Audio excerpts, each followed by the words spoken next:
Okay, so that takes us to the next speaker, um,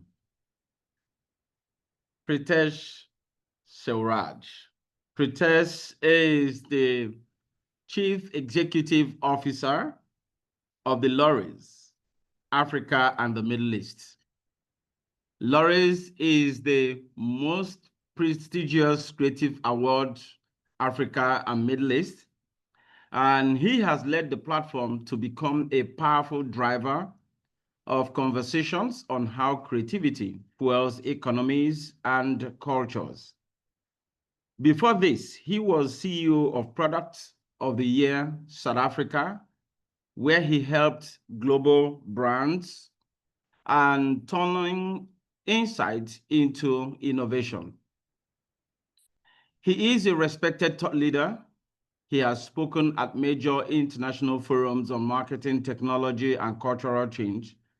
Sewraj is widely recognized for linking creativity with commercial value, shaping the future of brands across Africa and beyond. Ladies and gentlemen, join me as we welcome Preetesh on the stage. Hi, Preetesh. Hi, good morning, Ozone. So good to see you. And yeah, it's great to be able to chat to you like this. That's right. That's right. It's been a long time. It feels like way too long. It was a few months ago, but it does feel way too long right now. Exactly, exactly. Thank you for showing up, Preetesh. Amazing. And thank you to Marketing Edge for the invitation and so good to be able to chat to all of you. Um, should I just jump into it, Ozone, and just Yes, yes, talk of through? course.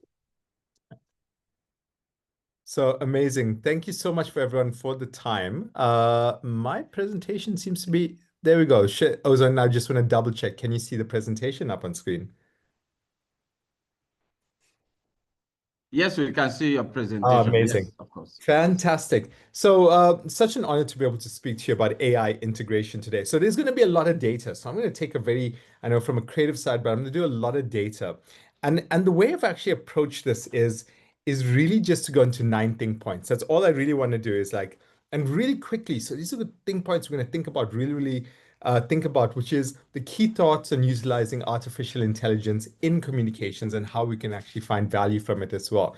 So that's useful for you to know in terms of what are the 9 key things that I want to focus on. And jumping straight into the first one. And the first thing I want us to think about together as a group is, in this journey, I was listening to the previous speaker as well, and there's this fear that we all have in terms of artificial intelligence.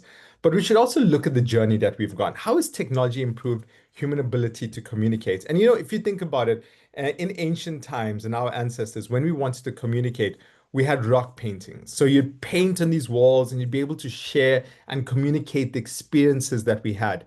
But eventually, this wasn't working anymore. And therefore, you had the famous Gutenberg Bible that actually was created. But it was just an evolution of the same human capability that happened. And eventually, to a point, we went into things like Photoshop, where we're then able to create at a much higher level. And that's, I think, one of the things we're going to think about as in terms of the timeline, in terms of how things have gone and the technology we've developed. All we really have in this journey is that artificial intelligence is just another step in our ability to be able to communicate, make a difference, and connect together.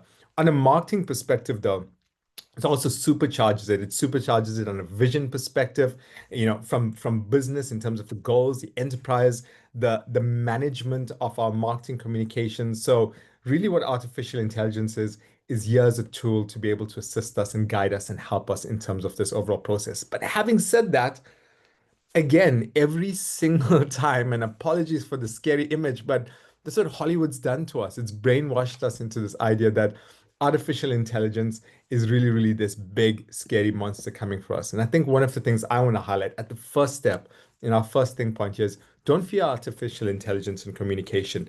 It is a logical evolution in communications. It is a tool to improve capability and experience. It's going to be a very valuable tool for all of you here on the call today. The second thing point is what is artificial intelligence in communication? Really, if we think about what is it? And essentially what it really does is we live in a world with lots of complex data. There's so many data points. We can collect data now at a rate that it's never been done before. But human capability just doesn't have have this ability to be able to utilize this data to be able to come up with the thinking that we need. And that's what artificial intelligence is there for, to take this massive amounts of data, apply human-centric thinking, and to be able to organize it in a way that's really beautiful for us so that we can derive value out of it itself. So we live in a world of abundance, with an abundance of data. But the wealth of data requires advanced systems to rationalize and utilize this untapped value. That's where artificial intelligence comes in. So obviously the process in terms of generating the data, we're storing it, processing it, but in the end of the day, where we want is actionable insights. Predictive signals need to be generated in which we can actually act upon. And this is where artificial, specifically generative AI, comes into the process itself.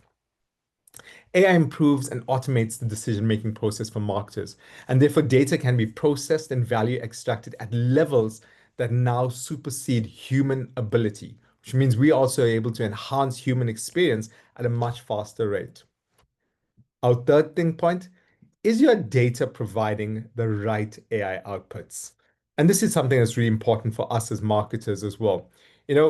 Something that I was taught really, really early, and I did a little bit of programming as well, was that, if you have garbage in, garbage out. Any person from a programming environment would have heard the term GIGO. But also now we live in an environment where you can have value in and garbage out. And that's a sad and scary reality where you can have value and you're creating it, but the outputs are not real. But you use artificial intelligence to ensure that you have value in and value out. And the way you're actually able to do this, and the process you do this, is by ensuring that our artificial intelligence systems, our generative AI systems, have an ability to utilize really clean data. As a marketer, you should be thinking about the kind of data you have access to, the kind of data these LLMs are basically going to be able to use. So have a data quality plan in place. Make sure that you're continuously correcting the right data at the source. You're measuring data accuracy. You're managing the duplicates that are going to definitely come in as you use multiple sources. And then you append this data as it actually happens. So ensuring that you have a sound and robust process is going to be so, so important in this artificial intelligence world. AI is only as good as the data that is used to inform the pattern recognition process that triggers actions. Bad data will create biases in the way that your brand communicates with consumers, and that's a risk we all need to watch out for. Bad data is going to be the biggest challenge to all of our businesses because we now act so quickly on the data that we're able to actually source out there. Think by number 4, do you actually need AI tools in your communication? Think about it in terms of your business itself. And there was an amazing study done by Deloitte State of AI and Enterprise. Their third edition of the study showed that 26% of the people surveyed and 45% of AI adopters highlighted that AI has enabled them to gain a significant advantage over their competitors. That's the reality that you have ahead of you right now, that you can actually absolutely gain a significant advantage over your competitors if you move quickly to adopt artificial intelligence and utilize it in your business overall. So what are the advantages of AI in marketing? Obviously, you've got the improved efficiency, fast and accurate customer data processing, and optimized marketing campaigns. While we do this, we also need to be aware of the disadvantages of AI in marketing, which is data privacy, big challenge, concerns of biases and inaccurate information from the larger population set coming into our marketing communication. And very, very importantly, for somebody like me that I care about, is the lack of creativity going into a world where we lose our ability to have that human experience. And therefore, it comes to the next point. Is creativity still relevant in an in an AI generated world? I just want to make sure my sound is sharing. So apologies while I just double check and make sure that my audio is there. If it doesn't, there's no issues. So Ozone, can I check? Because I don't seem to have the control to be able to share audio. I'm going to play this. And this is just an example of a case study in terms of utilizing technology and even artificial intelligence to be able to go out and create campaigns.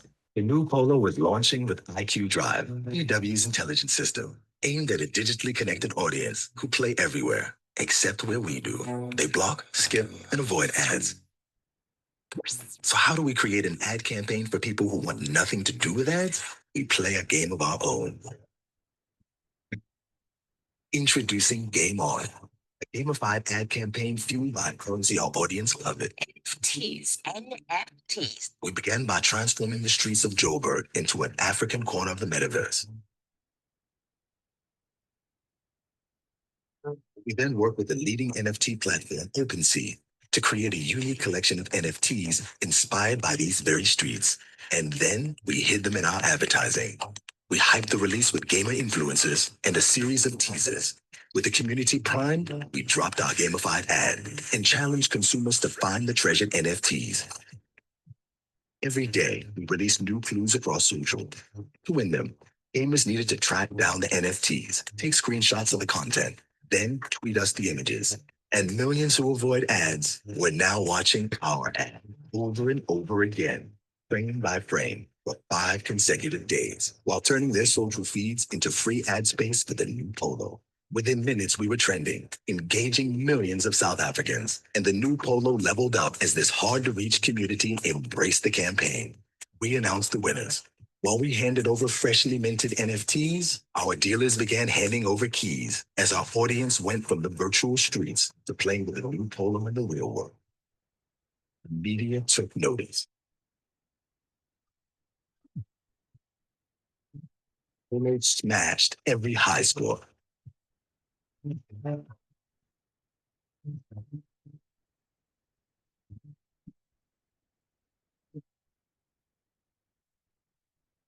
Proving that no matter where you play, when you're in the new polo, you win. So essentially, this is the world we're in. Technology and artificial intelligence specifically is going to allow us to create experiences for consumers that mimic their real world experience overall. But as we go down that process, was launched. whoops, sorry. Let's see if we can like skip that. The important thing is, we still go down to basics. And like, as David Ogilvy said, you cannot bore people into buying your product. You can only interest them into buying it. And therefore, what we've got to be careful is that artificial intelligence creates a world where we lose this creativity itself. The human connection is still the beating heart of resilient brands. Even in an AI dominated world, you cannot go past human connection itself. So, my advice is your audience will still demand creativity. The efficiencies brought about by artificial intelligence does not allow you to abdicate your responsibility to wow your consumer with your product and service.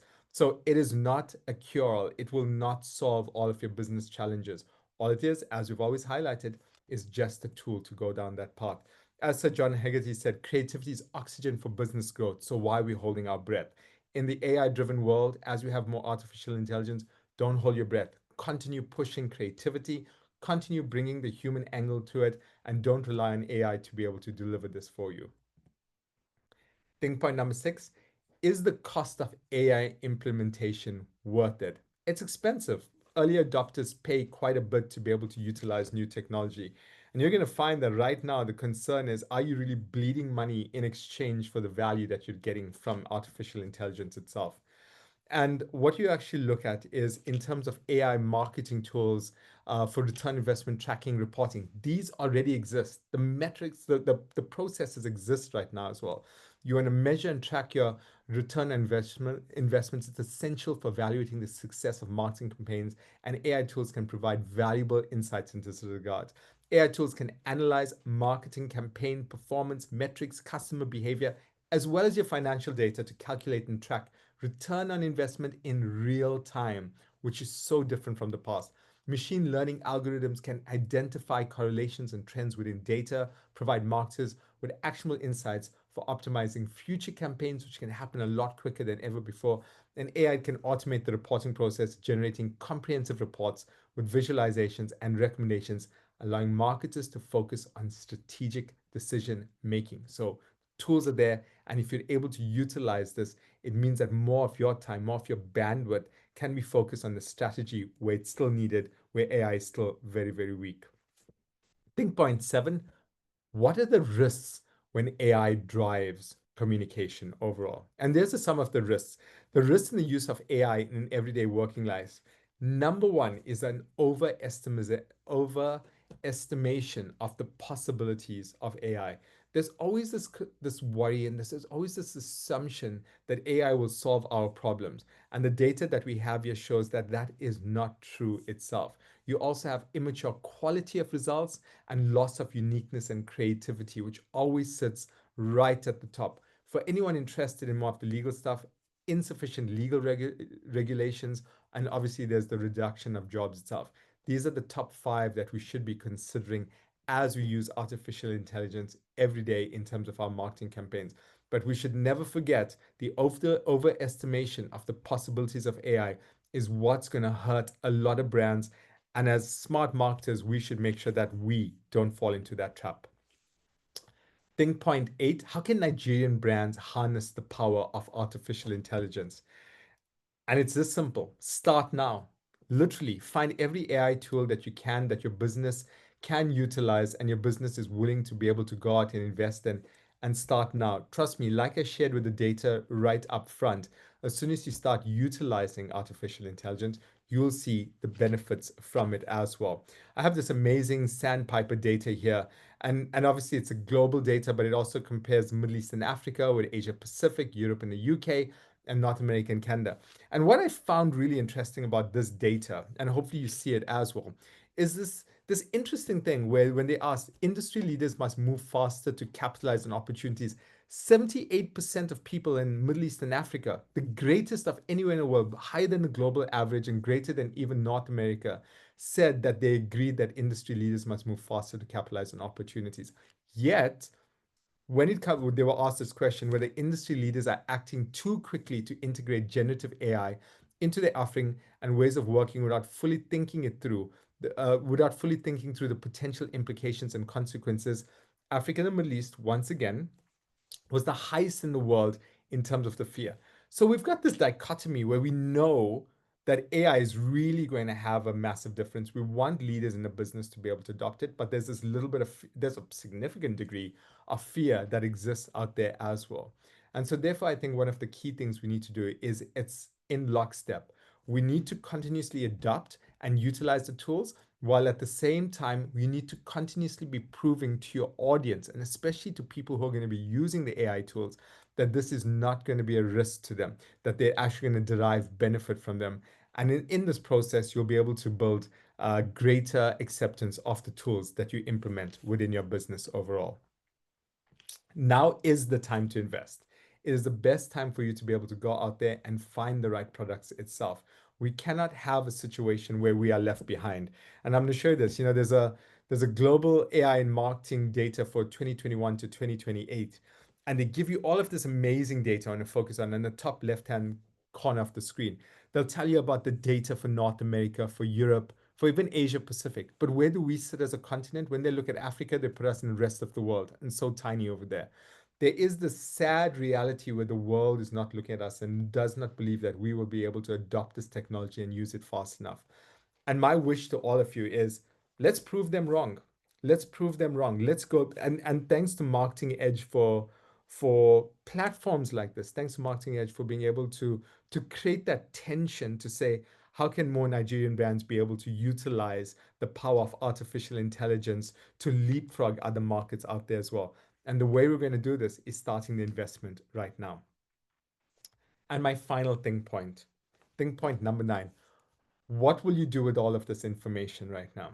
And one of the things that J.C. Penney, founder of the famous J.C. Penney store, said is, theory is splendid, but until it's put into practice, it's valueless. I mean, on a day like this where you're going to be taking in so much of information, I want you to remember this. You know, as you go through this, you're going to get so much of theory. I've shared a lot of theory. The speakers who've been before me have shared a lot, and there's a lot more to come throughout this day. But if you don't latch on to 1 or 2 points and really say, I'm willing to act on it, this entire day would have been valueless to you. So I hope you'll find a way to find useful information that's valuable to you, valuable to your business, that you can latch on overall and be able to utilize. And that's it for me. So thank you so much. That's AI integration, leveraging new technologies to achieve your business objectives. And so good being with all of you today. Awesome, awesome. Thank you so much, Preetesh. Following some of the things you said, it's so interesting seeing some of this data And one of the ones that really struck me is when you were talking about the risks in the use of AI.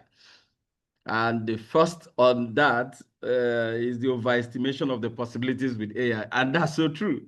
Yeah. Yeah, Yeah, at some point, we now lose track of the fact that, look, this is artificial intelligence, not real human intelligence. You know, yeah. So yeah, awesome, awesome. So, Preetesh, we're just going to give you two questions, and because of time, we'll send the rest to you. And so, absolutely. yeah, so the first one says, how can CMOs of today successfully master their evolving roles, expanding responsibilities, and the challenges they face? How can they redefine their roles and strategies for success? Amazing. Is this in the context of AI or just in general? Yes, yes, in the context of AI, yeah. Terms of AI. Yeah, I think one of the things is for us to recognize that we have massive information gaps and massive knowledge gaps as individuals. And I think what happens is there's been a time where CMOs could go through a process and there was this organic process of learning that happened where you continuously learn best practices and that was fine. But we're in a different space right now. Generative AI has grown at such a point that every CMO out there is sitting with massive knowledge gaps. And what I think a lot of CMOs need to do is understand, one, recognize that you have the knowledge gaps, and then two, put the plans in place for you to be able to fill it. And there's two ways, and it's a two-pronged approach. One is to be able to fill that gap individually. So being able to go and source as much of this knowledge as possible from the sources. Platforms like this as Marketing Edge is put together, but also formalized platforms at schools to be able to go study and learn some of the stuff. And the second is to hire the right people, to find the talent who are AI natives. We always spoke about digital natives. We now have AI natives, being able to get some of these individuals who are able to come into your business and bring that learning into it. If you're able to do this as a CMO, then strategically you'll have the right knowledge and you'll have the right teams to be able to execute at the requisite level to ensure your brand can have really robust performance in the marketplace. Awesome, awesome, awesome, awesome. And one last question. How can organizations prioritize the privacy of users in the pursuit of AI use, giving them the control, choice, and transparency over how their data is used? Yeah, this is a little bit more of a challenging one that we have out there as well. But essentially, what's going to happen is organizations are going to be able to build their own LLM models and to be able to ensure that the data they have has been sourced from the adequate kind of resources out there who have taken the necessary governance steps to ensure that it's clean data and that the users know where it's going to happen. But that's the process you need to go down. It's not going to be an individual kind of process at this point where it's the business and the individual and being able to collect the data and utilize it in artificial intelligence, large language models. I think the best thing you can do to protect your business is to ensure that the providers of this data, the research companies who are collecting this data, are able to give you the assurance that the data has been collected in line with the best protocols in terms of government protocols, in terms of ethical protocols that are out there, so that you as a brand are protected. But it's an industry and a space that's in a state of flux right now. It's not going to be perfect. You're going to have challenges that are out there as well. So just be prepared for that and have and at least have a policy in place that goes that if we have a challenge, if somebody tells us that we are utilizing the data, how do you respond as an industry? Because it will happen. A number of major brands are going to face this challenge. I totally agree with you. I Yeah. totally agree with you. Thank you so much, Pritesh. And we hope to see you again. Thank you so much, Ozan. Very good seeing you, and congratulations again to the entire Marketing Edge team. Always a pleasure to join everyone. Same here. Thank Enjoy you. the rest of your day, Have Pritesh. a good one. Bye bye. Awesome.